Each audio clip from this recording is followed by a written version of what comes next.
Apa itu Omnibus Law? Kalau kita berbicara tentang Omnibus Law, kita harus paham dulu ya. Omni dari bahasa Latin yang artinya banyak atau menyeluruh.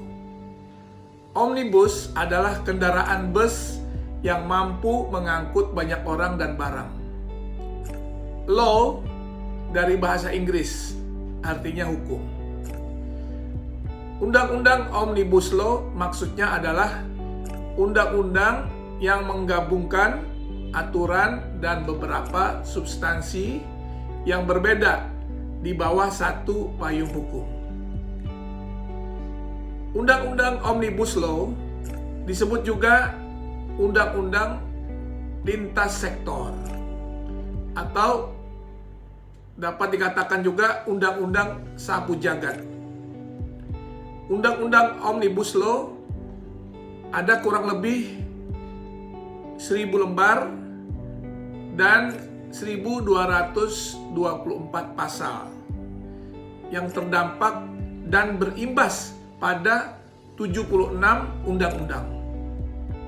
Mulai dari ketenaga kerjaan, perizinan, otonomi daerah, lingkungan hidup, hingga kepada sertifikasi.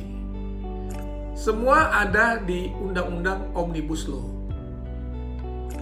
Undang-Undang Omnibus Law bisa langsung mengamandemen puluhan undang-undang.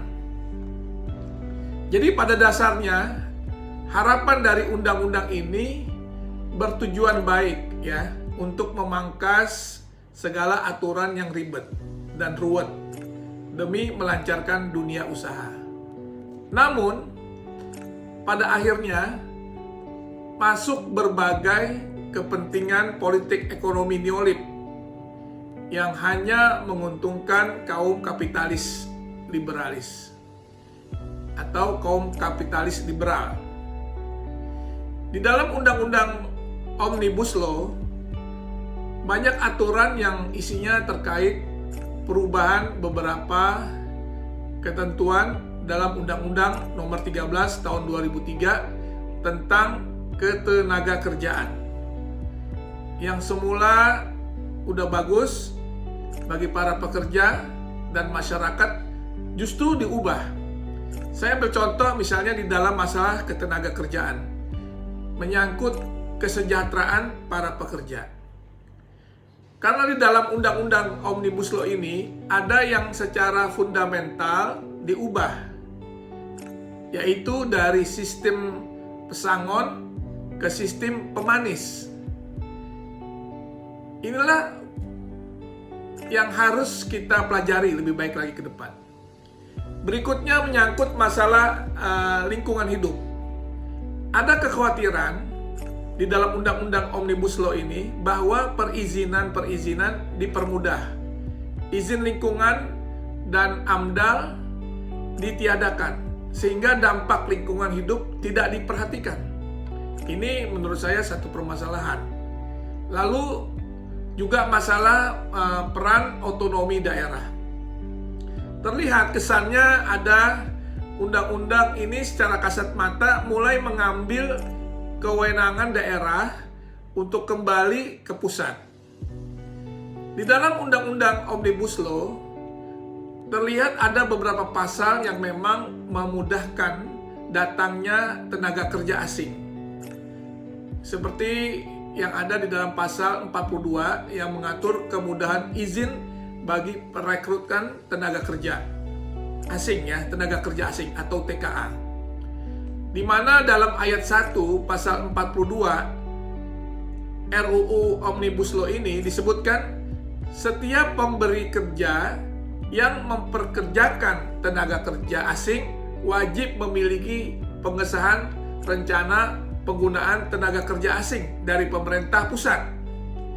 Jika disahkan, pasal di Omnibus Law ini akan mengamandemen pasal 42 Undang-Undang Ketenagakerjaan Nomor 13 Tahun 2003, di mana sebelumnya tenaga kerja asing atau TKA ini harus mendapatkan izin tertulis dari menteri atau pejabat yang ditunjuk.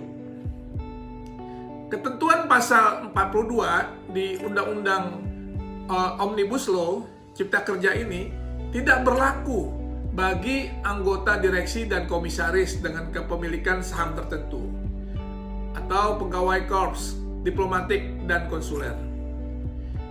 Di dalam Undang-Undang Omnibus Law, RUU Omnibus Law, ketentuan itu juga tak berlaku bagi yang dibutuhkan oleh pemberi kerja pada jenis kegiatan pemeliharaan mesin produksi untuk keadaan darurat atau vokasi atau startup, kunjungan bisnis dan penelitian untuk jangka waktu tertentu. Jika mengacu pada Perpres nomor 20 tahun 2018, diatur bahwa tenaga kerja asing harus mengantongi beberapa perizinan seperti rencana penggunaan tenaga kerja asing atau RPTKA, juga visa tinggal yang terbatas atau VITAS, dan izin menggunakan tenaga kerja asing atau IMTA, izin menggunakan tenaga kerja asing. Nah, pengesahan RUU Omnibus Law akan mempermudah perizinan TKA karena perusahaan yang menjadi sponsor TKA hanya perlu membutuhkan RPTKA saja. Nah, hal ini bisa diterima ya. Hal ini bisa diterima asal memang tidak ada tenaga kerja Indonesia yang mampu mengisi pekerjaan tersebut. Tapi jika ada orang Indonesia yang mampu, maka kesempatan harus diberikan kepada orang Indonesia, bukan kepada orang asing. Oleh karena itu, Undang-Undang RUU Omnibus Law ini atau RUU Cipta Kerja, kita melihat bagaimana terus menuai aksi protes semenjak kehadirannya di bulan Februari yang lalu. Dan karena isi dari RUU Omnibus Law Cipta Kerja ini sangat jelas didominasi oleh kepentingan pengusaha dan terlihat seperti mengesampingkan kepentingan dan kebutuhan pekerja.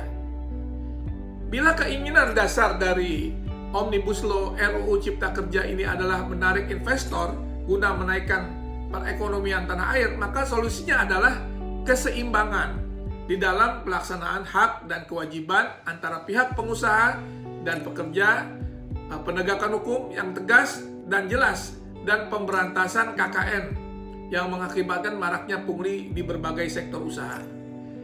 Saya akan menunjukkan kepada teman-teman sahabat pembahasan yang mengenai RUU Cipta Kerja yang berkaitan dengan pendidikan. Nanti kita akan bahas ini di sektor berikutnya, di segmen berikutnya. Tapi menurut saya informasi tentang apa yang saya sampaikan ini tentang Omnibus Law mudah-mudahan bisa mendapatkan pengetahuan ya bagi kita yang memang terasa belum begitu memahami apa itu Undang-Undang Omnibus Law. Jadi omni dari bahasa Latin yang artinya banyak atau menyeluruh. Omnibus adalah kendaraan bus yang mampu mengangkut banyak orang dan barang. Jadi law itu dari bahasa Inggris yang artinya hukum. Jadi kalau kita berbicara Omnibus Law adalah maksudnya undang-undang yang menggabungkan aturan dan beberapa substansi yang berbeda di bawah satu payung hukum.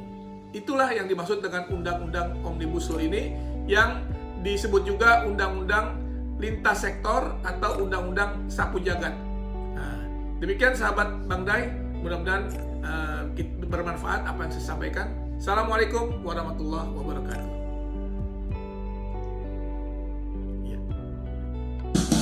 Ragam informasi, pesan bermakna. Subscribe channel Bang Day, sahabat kita. Subscribe channel Bang Day, sahabat kita.